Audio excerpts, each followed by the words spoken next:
hei, vai tu esi pamanījis, ka mēs katrs ticam savādāk, mēs katrs redzam lietas savādāk? Un bieži vien un kāds tā var būt, jo it kā ir viens Dievs, ir viens Dieva vārds, ir viens svētais gars, un tāpat laikā mums tik ļoti radikāli atšķirās izpratne par Dieva vārdu. Un bieži vien arī mūsu atšķirīgā izpratne ir kā barjera, kas neļauj mums dzīvot vienotībā, sadraudzībā un saticībā. Un tas ir tik interesanti, tāpēc, ka Dieva vārds skaidri un gaiši saka, ka mūsu aicinājuma cienīga dzīve ir dzīve, kas tiek dzīvota vienotībā un sadraudzībā. Ieklausies ļoti uzmanīgi. Iemesls, kāpēc mēs ticam savādāk, ir ļoti vienkāršs. Romiešiem 10:17 ir teikts, ticība nāk no dzirdēšanas, un dzirdēšana nāk no Dieva vārda. Un mēs, protams, visi esam dzirdējuši Dieva vārdu. Ja mēs esam pieņēmuši Jēzu par savu kungu un glābēju, mēs esam dzirdējuši Dieva vārdu, mēs esam klausījušies Dieva vārdu, mēs esam lasījuši Dieva vārdu. Tad kur ir problēma? Problēma ir tāda, ka Dieva vārdu var sludināt dažādos veidos. Dieva vārdu var sludināt no savas personīgās pieredzes, jaucot kopā Dieva vārdu ar savu pieredzi. Dieva vārdu var sludināt no doktrināla skatījuma, kāds ir mūsu apvienībā. Ja? Un Dieva vārdu var sludināt maksimāli tīru, svētā gara spēkā un svētā gara vadībā. Un līdz ar to jautājums ir ļoti vienkāršs. Tas ir tieši tas pats jautājums, ko Dievs uzdeva savā laikā Ādamam. Ko tu esi klausījies? Kurš ir ar tevi runājis? Kas tev to ir teicis? Un tāpēc ir tik svarīgs jautājums, kas tev ir runājis un stāstījis par Dievu? Tāpēc, kad, zini, ļoti bieži mēs esam atgriezušies caur kādu cilvēku, un tas mums ir ļoti uzrunājis. Un, protams, mums ir tāda dabīgā tāda uzticība, ja? Bet ieklausies, nekad neusticies cilvēkam pāri par Dievu vārdu. Es to esmu teicis arī attiecībā uz sevi. Nekad netici man uz vārdu. Pārbaudi visu, ko es saku ar Dievu vārdu. Kāpēc? Tāpēc, ka Pāvils to pateica ļoti vienkārši. Kamēr es esmu miesā, es atzīstu tikai un vienīgi pa daļai. Tātad mana atziņa ir nepilnīga. Viņa vienmēr ir pieaugoša, progresējoša. Tas, ko es pirms 5 gadiem redzēju, šodien man vajadzētu redzēt vairāk, man vajadzētu redzēt savādāk, tīrāk, pareizāk. Un tieši tāpēc mums ir jāmācās balstīt savu dzīvi uz nesatricināmā pamata, uz Dieva vārda. Tāpēc ieklausies ļoti uzmanīgi. Tava un mana ticība atšķirās tikai tāpēc, ka mēs esam dzirdējuši dažādas lietas. Mēs esam redzējuši dažādas lietas. Bet, hei, ja mēs tagad izslēgsim visu, ko mēs zinām, un aizmirsīsim visu, ko mēs zinām, kas ir pareizi, un paņemsim Dieva vārdu, un sāksim prasīt svētajam garam, svētais gars atklāja man patiesību. Zini, Bībelē ir teikts, tu atzīsi patiesību, un patiesība darīs tevi brīvu. Vai tu zini, kāds ir viens no galvenajiem šķēršļiem, kāpēc cilvēki neatzīst patiesību un līdz ar to arī nebauda brīvību? Tāpēc, ka viņi ir pieņēmuši, ka viņi jau zina pareizi. Es ticu pareizi, es zinu pareizi. Ieklausies ļoti uzmanīgi, dārgais. Dieva domas ir tik augstākas par mūsu domām, un Dieva ceļi ir tik augstāki par mūsu ceļiem. Un zini, kas ir tas, ko mēs šodien, tas, ko mēs tiešām zinām, ka mēs zinām. Var jau būt, ka līdz tam tajā attīstības pakāpē, kurā mēs esam, mēs to zinām. Bet zini ko? Tur ir tāpat vairāk informācijas, tur ir tāpat daudz vairāk dziļumu, daudz lielāks dziļums, daudz vairāk nianses. Ja? Tas ir tieši tāpat kā, ja es runāju, piemēram, ar savu 4-gadīgo bērnu, tad es viņam varu pateikt visu patiesību, bet es viņu pasaku limitēti, lai viņš varētu viņu saprast. Un pēc tam, kad es ar viņu runāšu par šo pašu tēmu pēc 10 gadiem, es noteikti varēšu daudz dziļāk un daudz vairāk viņam atklāt un pateikt par to pašu tēmu. Viņš nevar turēties pie tā, ko es viņam teicu 4 gados, tad, kad viņam jau ir 12 gadi. Tāpēc ieklausies ļoti uzmanīgi.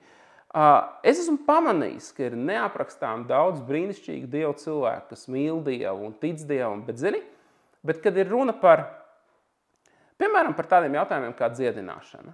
Viņi tic Dievam, bet viņi īsti netic dziedināšanai. Kāpēc? Tas ir tikai vienīgi tāpēc, ka viņi nav dzirdējuši par dziedināšanu, vai arī tieši pretēji viņi ir dzirdējuši vēsti, ka dziedināšana ir pagājusi līdz ar apustuļiem. Ja? Un tāpat laikā ir citi cilvēki, kas tic dziedināšanai, tic svētajiem garam, tic runāšanai, mēlēs un gara dāvanām, bet viņi netic, ka tieši tas pats Dievs, kas nodrošina spēku būt veselam, ir tas pats Dievs, kas nodrošina visu vajadzīgo, lai tev būtu finansiāls nodrošinājums, lai tev būtu pārpilnība, lai tev būtu svētība tavā dzīvē. Kāpēc? Tāpēc, ka viņi nav to dzirdējuši, viņi nav to pieņēmuši, viņi nav to sapratuši. Ieklausies, mums ir jāiemācās nomest nost pilnīgi viss, kas nesakrīt ar dzīvā Dieva vārdu. Tāpēc es esmu pieņēmis lēmumu, un tas balstās uz Romiešiem 12.2. Es mainu savu domāšanu katru mirkli, katru reizi, kad es lasu Dieva vārdu.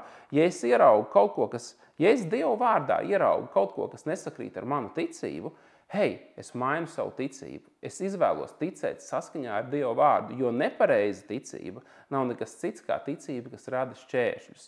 Un viena no lietām, ko es esmu pamanījis, ir, ka ļoti daudzi cilvēki tic, ka Dievs ir tāds Dievs, kurš, ja tev ir vajadzība, ja tev dzīvē ir kaut kāda problēma, tad viņš līdz ar nagiem izvilks tevi ārā un atrisinās un pēdējā mirklī izvilks, un tad būs tā, ka tu būsi izglābies un tev būs sajūta, beidzot, cik labi es esmu izglābies, bet ar to arī viss ir beidzies. Ja? Un tas ir iemesls, kāpēc daudzi cilvēki nelūdz Dievu, kamēr nav, tagad tiešām ir ziepes, tagad mēs lūgsim Dievu. Ja? Daudzi cilvēki nelūdz Dievu par ikdienišķām vajadzībām, par ikdienišķām lietām, jo viņam liekas, ka te jau man pašam ir jātiek galā. Bet zini, kas ir Dieva vārdā? Dieva vārdā Jēzus Jāņa 10:10 saka, es esmu atnācis, lai tev būtu dzīvība un tev būtu pārpilnība. Pārpilnība ir ļoti interesanta lieta. Pārpilnība ir saistīta ar pārpalikumu. Tas nozīmē to, ka tu nevis līdz ar nagiem tev dzīvē viss ir, bet tev vienmēr ir pārpalikums, tev vienmēr paliek pāri, vienmēr ir vairāk nekā nepieciešams. Un šī doma iet cauri Bībelei visu laiku, un es tev gribu parādīt dažas interesantas lietas. Piemēram, vai tu atceries stāstu, kur Elīsa sastapās ar kādu atraitni? Un šī atraitne bija nonākusi diezgan nepatīkamā situācijā. Tā ir 2. ķēniņa grāmata 4. nodaļa, un situācija ir tāda, ka viņi vērsās pie Elīzes, viņi saka, mans vīrs ir nomiris, un es izstāstīšu to stāstu. Mans vīrs ir nomiris, un viņam bija parādi, un viņš ir atstājis parādus tagad uz mani, un parādu piedzinēji grib atņemt man 2 dēlus. Un man nekā nav. Un viņi saka, vai tu vari man palīdzēt? Un Elīsa, viņai saka, ko lai es labu tev daru? Saki man, kas ir tavā mājā? Un skaties ļoti uzmanīgi, ko viņa saka. Viņa saka, tavai kalpoņai nav itin nekā, kā tikai trauciņš ar eļļu. Kā tikai eļļas trauks. Tad, skaties, man nav nekā, tas ir trūkums. Tā ir situācija, kurā es nevaru savilkt galus ar to kopā. Man nav vispār, man ir tikai eļļas trauciņš. Bet skaties, ko saka Elija. Pareizāk sakot, Elīsa tas ir. Tad lūk, ko viņš saka. Tad viņš sacīja, ej un aizņemies sev traukus no citiem, no saviem kaimiņiem, bet tikai tukšus traukus un nelūdz to par maz. Redzi, te atkal parādās interesants moments. Viņš nepasaka, cik ņem traukus. Viņš pasaka, ņem daudz, neņem par maz. Un te mums katram ir sava robeža, kas priekš tevis ir daudz un kas priekš tevis ir maz. Varbūt 5 trauki ir daudz, varbūt 50 trauki ir maz. Tas ir atkarīgs no tā, kā tu redzi lietas. Bet tas, kā tu redzi lietas, ir atkarīgs no tā, kas notiks tavā dzīvē. Skaties, kas notika tālāk. Ej un aizņemies sev traukus no citiem, no saviem kaimiņiem, bet tikai tukšus traukus un nelūdz to par maz. Un tad ej namā un aizslēdz durvis aiz sevis un aiz abiem saviem dēliem un sāc liet visos tajos traukos. Un to, kas ir pilns, to liec pie malas. Tad tā nogāja un aizslēdz durvis aiz sevis, aiz saviem dēliem, un tie viņai pienesa traukus, bet viņa pati tikai pildīja. Un kad trauki bija piepildīti pilni, tad viņa sacīja savam dēlam, pasniedz man vēl vienu trauku. Bet tas viņai atbildēja, vairāk neviena trauka nav. Tādēļ apstājās plūst. Ieklausies ļoti uzmanīgi. Tad skaties uz šo brīnumu. Dievs nebija tas, kas noteica, cik daudz eļļa piepildīs šos traukus. Pravietis nebija tas, kas pateica, tev ir vajadzīgi 12 lieli trauki un viņi piepildīsies ar eļļu. Tas, ko pateica pravietis, bija sekojoša lieta, aizej un paņem sev traukus un neņem viņus par maz. Tātad viņš ļāva viņai noteikt, kas ir daudz un kas ir maz. Viņš viņai nepateica priekšā. Mēs nezinām, šeit nav rakstīts, cik viņi paņēma traukus, bet es zinu vienu. Viņi paņēma par maz, acīm redzot. Pēc kā es to spriežu, tāpēc, ka viņi teica, hei, padod vēl trauku! Viņi teica, dēlam, padod man vēl trauku. Un dēls saka, vairāk neviena nav. Un zini, kas notiek tajā mirklī, kad vairāk neviena trauka nav? Eļļa pārtrauc plūst. Citiem vārdiem sakot, nebija tā, ka eļļa pārtrauca plūst, un tas simbolizēja, tagad būs diezgan, tagad tev pietiks. Ar šito jau gan ir gana. Nē, tad, kad trauki beidzās. Skaties, tātad es pateikšu tā, šī atraitne uzlika limitāciju savam brīnumam un limitāciju Dieva resursiem vēl pirms brīnums bija sācies. Cik daudz no mums uzliekam savu limitu brīnumam, vēl pirms vispār brīnums ir sācies.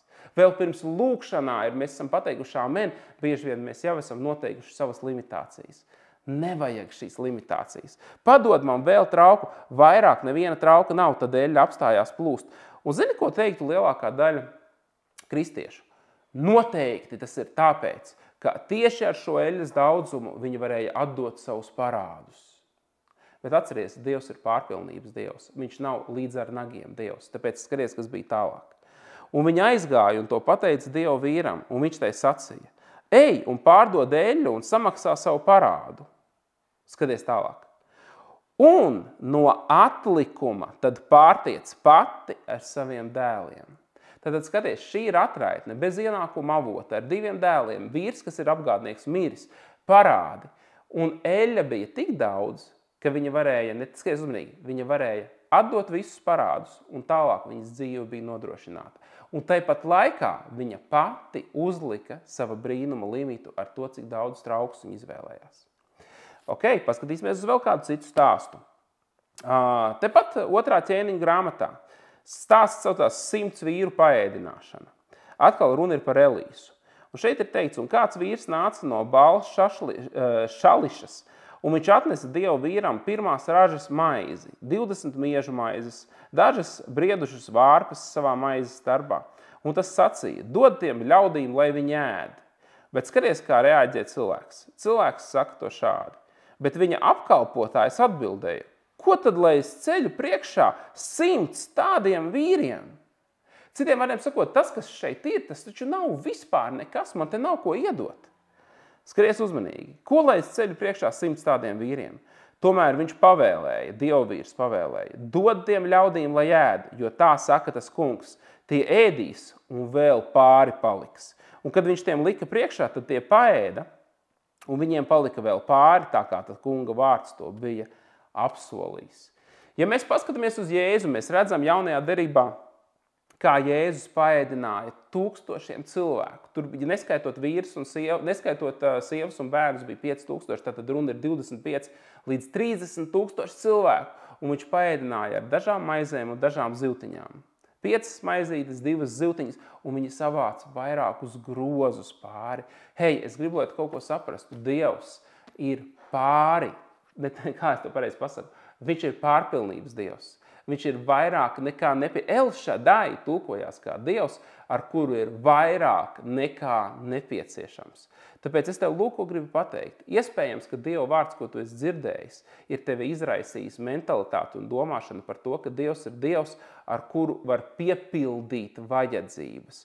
Bet Dievs saka, nē, ar mani ir vairāk nekā nepieciešams. Es esmu vairāk nekā nepieciešams. Es esmu pārpilnības Dievs. Tāpēc neuzliec limitu Dieva nodrošinājumam, neuzliec limitu Dieva brīnumam. Sāc ticēt par Dievu, kuram nav robežas, un tu ieraudzīsi nodrošinājumu, kuram nav robežas.